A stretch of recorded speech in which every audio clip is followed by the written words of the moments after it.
नमस्कार, स्वागत है आप सभी का रिपब्लिक भारत पर। मैं हूं आपके साथ सुजाता, मेरे सहयोगी गायत्री भी मेरे साथ मौजूद है। वक्त हो गया मास सुपरफास्ट का, लेकिन उससे पहले बड़ी खबर आपको बता दें। उत्तराखंड के हल्द्वानी में हिंसा में अभी तक 4 लोगों की जान जा चुकी है, कई लोग जख्मी हुए हैं। आपको बता दें कि अब तक 4 लोगों की मौत जबकि 140 लोग जख्मी हुए हैं।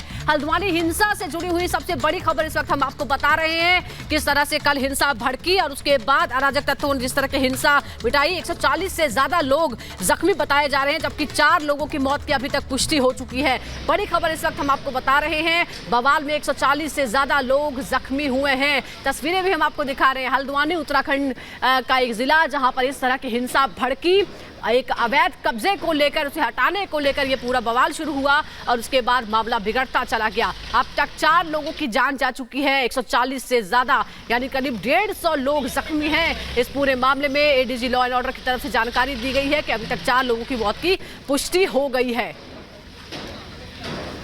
बड़ी खबर इस वक्त हल्द्वानी हिंसा से जुड़ी हुई।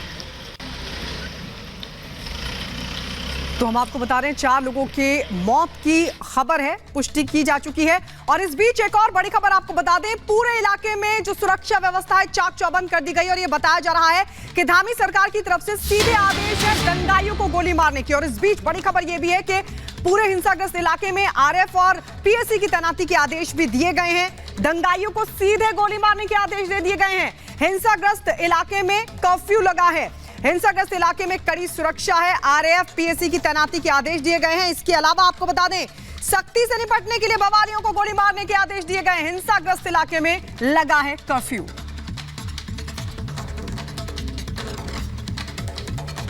उत्तराखंड के हल्द्वानी में अवैध बाजार हटाने पर यह पूरी हिंसा भड़की थी और अब हल्द्वानी हिंसा में उपद्रवियों के खिलाफ कड़ी कार्रवाई का आदेश दे दिया गया है। हिंसा करने वालों को देखते ही गोली मारने के आदेश। आरएएफ और पीएसी की कंपनियां तैनात कर दी गई हैं। अभी तक 4 लोगों की पुष्टि हुई है मौत की। 140 से ज्यादा लोग जख्मी बताए जा रहे हैं। बाकी लोगों की भी जांच पड़ताल की जा रही है। और हिंसा से जुड़ी तस्वीरें हम आपको दिखा रहे हैं, किस तरह की जबरदस्त तोड़फोड़ और आगजनी की गई है, किस तरह से लोगों पर हमले किए गए हैं। अवैध कब्जे को हटाने को लेकर यह पूरा बवाल भड़का और उसके बाद हिंसा इस तरह से फैल गई। हल्द्वानी में अब हालात को देखते हुए सुरक्षा कड़ी कर दी गई है। तो ये तस्वीर आपको दिखा रहे हैं किस तरीके से हिंसा को अंजाम दिया गया था। आपको बता दें, अवैध मजार और मस्जिद पर जब बुलडोजर एक्शन लिया गया उसके बाद ये हालात बिगड़े हैं। बताया जा रहा है कि बवालियों ने सड़कों पर उतरकर जमकर उत्पात मचाया, जमकर उपद्रव किया, जिसकी 3 तस्वीर हम आपको दिखा रहे हैं। जहां पर पुलिस पर भी हमला किया गया, बसों को फूंक दिया गया, तोड़-फोड़ को अंजाम दिया गया। और ये बड़ी खबर आपको बता दें, बड़ी खबर ये मिल रही है कि हल्द्वानी की जो डीएम है उनकी तरफ से ये कहा गया है कि लोग घरों से बाहर ना निकले, घर से बाहर ना निकले। लोग, ये अपील की गई है, आपात स्थिति ना हो तो घर में ही रहें, ये अपील की गई है। डीएम की तरफ से केवल अस्पताल, मेडिकल स्टोर खुले रहने की जानकारी दी गई है।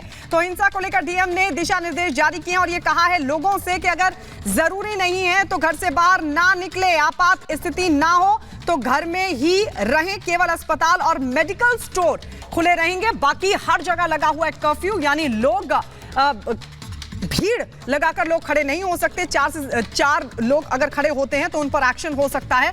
और जो स्थानीय लोग हैं उनसे भी डीएम की तरफ से अपील की गई है कि घरों के भीतर रहें, क्योंकि बवाल की स्थिति जो तस्वीरों के जरिए हम आपको दिखा रहे थे, हालांकि अब सुरक्षा कड़ी है लेकिन फिर भी लोगों से एहतियात के तौर पर यह अपील की गई है।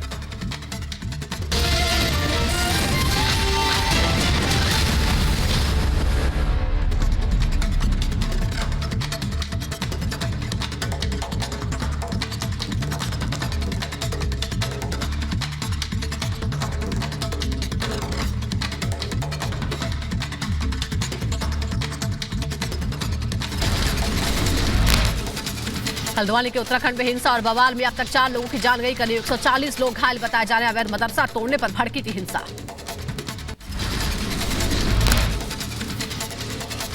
उत्तराखंड के हल्द्वानी में हिंसा और बवाल के बीच बढ़ाई गई सख्ती। पूरे हल्द्वानी में लगाया गया कर्फ्यू। दंगाइयों पर रखी जा रही है नजर। हल्द्वानी में हिंसा और बवाल को देखते हुए बढ़ाई गई सुरक्षा। चप्पे चप्पे पर सुरक्षा बल तैनात किया गया है। अराजक तत्वों की पर सख्ती का आदेश दिया गया है।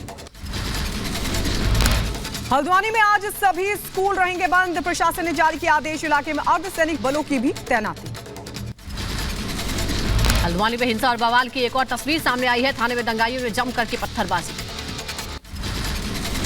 हल्द्वानी में थाने के भीतर दंगाइयों ने जमकर मचाया उत्पात, कई गाड़ियों को किया आग के हवाले। हल्द्वानी में हिंसा के बाद दंगाइयों को पुलिस ने खदेड़ा, हिंसा में करीब 140 लोग जख्मी हुए, घायल पुलिसकर्मियों की भी तस्वीरें सामने आई। हल्द्वानी हिंसा में जख्मी लोगों को पहुंचाया गया अस्पताल, सभी घायलों का इलाज जारी।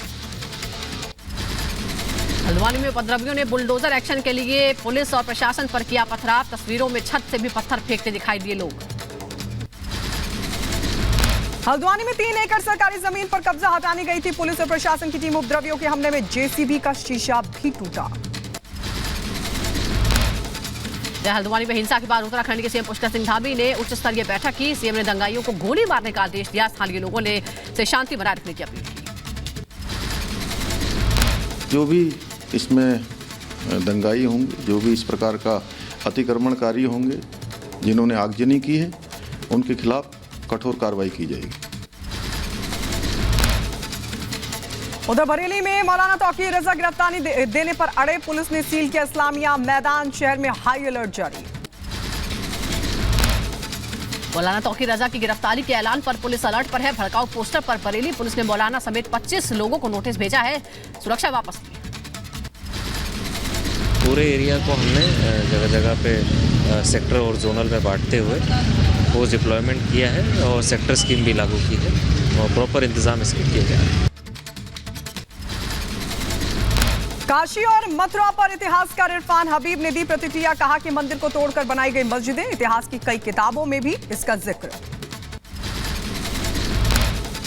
मंदिर तोड़कर उन्होंने मस्जिद बनाई औरंगजेब ने, और यही काशी विश्वनाथ के साथ बनारस में हुआ। वो इतना बड़ा मंदिर नहीं था, लेकिन बहरहाल दो राय नहीं है, ये तो तारीखों में ही लिखा गया है।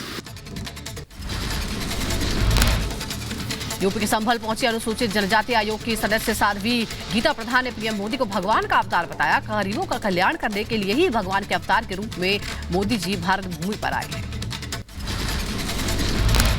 प्रधानमंत्री जी जो है साक्षात वो भगवान का स्वरूप है, वो भगवान के रूप में ही गरीबों का कल्याण करने के लिए देश में आए हैं और ये किसी से छुपा हुआ नहीं है। साध्वी गीता प्रधान ने समाजवादी पार्टी के नेता स्वामी प्रसाद मौर्य पर बोला हमला और कहा कि स्वामी मानसिक रूप से विक्षिप्त हो चुके हैं, देवी देवताओं का विरोध करने वाले छोड़े देश। इस तरीके की हमारे देवी देवताओं के प्रति अशोभनीय बयानबाजी जो भी दल के नेता करते हैं, उन्हें पार्टी से बाहर निकालना चाहिए ऐसे लोगों को, और ऐसे लोगों को हिंदुस्तान में रहने का कोई अधिकार भी नहीं। फेसबुक लाइव के दौरान मर्डर का खौफनाक वीडियो सामने आया, मुंबई के दहिसर में उद्धव गुट के शिवसेना नेता अभिषेक घोसालकर का मर्डर। अभिषेक घोसालकर को हमलावर ने ताबड़तोड़ 3 गोलियां मारी, वारदात के बाद हमलावर ने भी की खुदकुशी, पुलिस मामले की छानबीन में जुटी। अभिषेक घोसालकर का शव पोस्टमार्टम के लिए जेजे अस्पताल लाया गया है, अस्पताल के बाहर भारी सुरक्षा बल तैनात। शिवसेना नेता की हत्या और हमलावर की खुदकुशी को लेकर 2 अलग-अलग एफआईआर दर्ज किए गए। मुंबई पुलिस ने घटना की क्राइम ब्रांच को जांच सौंपी, देर रात घटनास्थल पर जांच के लिए पहुंची पुलिस। इंफॉर्मेशन के आधार पर पुलिस ने स्पॉट पे गई पुलिस, और वहां से 2 जो जख्मी थे उन्हें हॉस्पिटल में भर्ती कराया गया। दोनों भी जख्मियों की मौत हो चुकी है और इस केस में आगे की कानूनी कार्रवाई की जा रही है। केंद्र सरकार के श्वेत पत्र पर आज संसद में होगी चर्चा, वित्त मंत्री निर्मला सीतारमण संसद में देंगे जवाब। यूपीए सरकार के आर्थिक कुप्रबंधन पर सरकार ने पेश किया है श्वेत पत्र। श्वेत पत्र में यूपीए के 10 साल के शासन के दौरान 15 घोटालों का आरोप है। सरकार ने कहा यूपीए ने देश के विकास की क्षमता को किया खोखला। केंद्र सरकार ने यूपी शासन पर देश की अर्थव्यवस्था को बर्बाद करने का आरोप लगाया, कहा यूपी शासन में बेतहाशा महंगाई थी, निवेशक विदेश चले गए। श्वेत पत्र में एनडीए सरकार ने 10 साल की कामयाबी को गिनाया। 2014 के बाद अर्थव्यवस्था में सुधार, दुनिया की 5वीं बड़ी अर्थव्यवस्था बना भारत।